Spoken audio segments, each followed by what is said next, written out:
ፊልሙን እሰራለሁ ብዬ እኔ ነኝ የተሰራው። ሰይፍሻ ታቀኛለህ? አዎ። በምን ሄኖክ ወንድሙ ተሰራ? ኧረ ብዙ ነገር ሰው መሃል ገብተህ መኖር በጣም ከባድ ነው ማለት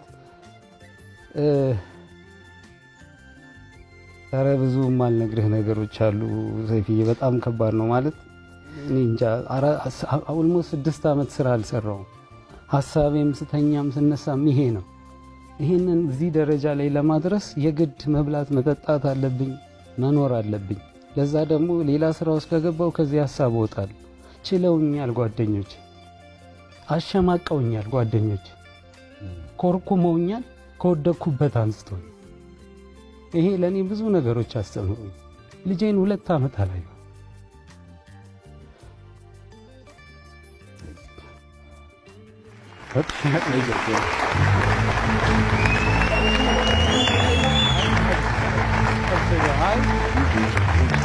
አይዞህ ራስህን ምናልባት ግን እንትን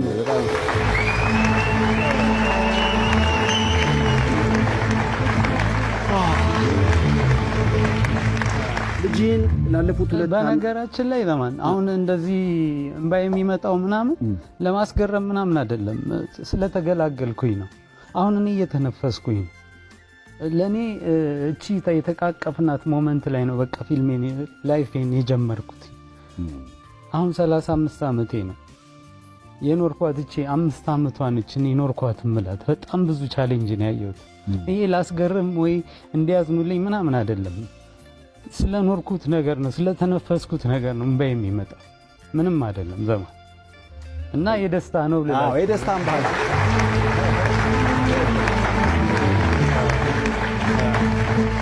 ላለፉት 2 ዓመታት ልጅህን አትይ እንጂ ልጅህ ግን ፊልሙን ቀርጸ ከጨረስክ በኋላ አንድ ፎቶ አባቷን በመደገፍ ይፋ አድርጋለች። እንደውም ደርሶኛል፣ ላሳይ እስኪ። የልጅ አዋቂ ነች። I'm proud of you ብላል አንተ ፈረጃ ብላለች። ያው እንግዲህ የሄኖክ ልጅ ነች።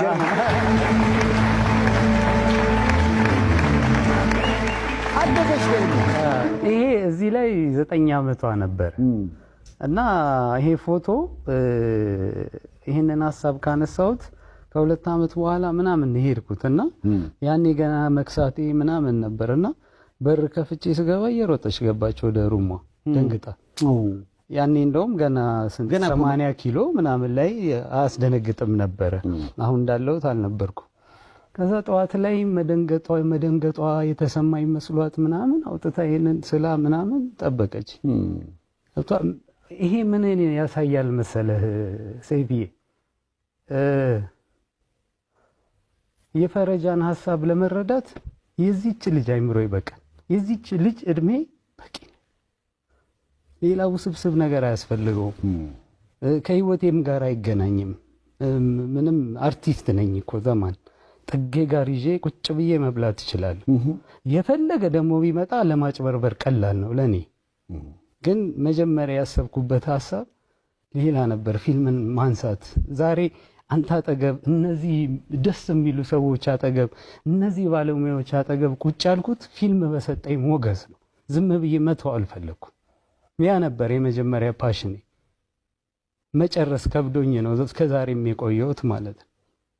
አንዴ በጣም ቀጥታ መናገር የምፈልገው ነገር አለ። 1 ሚሊዮን 120 ሚሊዮን ህዝብ ጠየቅኩኝ። 2300 ሰው 3 ሚሊዮን 400 ሺህ ብር አዋጣ። ቀሪውን እኔ መኪናዬን ሸጬ የሰው ዛፍ ትልቅ ሰው ልበቀና የማነ የካፒታል ሆቴል ባለቤት እና አንድ ብሩክ አትላንታ ቀሪውን እኛ ሞላ ነው። በጣም አመሰግናለሁ። 3 ሚሊዮን ምናምንም በዚህ ሰዓት ማግኘት በጣም ትልቅ ነገር ነው። እልህ ስለያዘኝ መጨረስ ስላለብኝ 3 ዓመት ሙሉ በእግሬ ነው ሄጄ የሰራሁት። ይሄንን ገብቷል ማለት ምን ያህል ስቃይ እንዳየኸው። አዎ ግን በቃ ሆነ። አይገርምም? ሆኖለታል።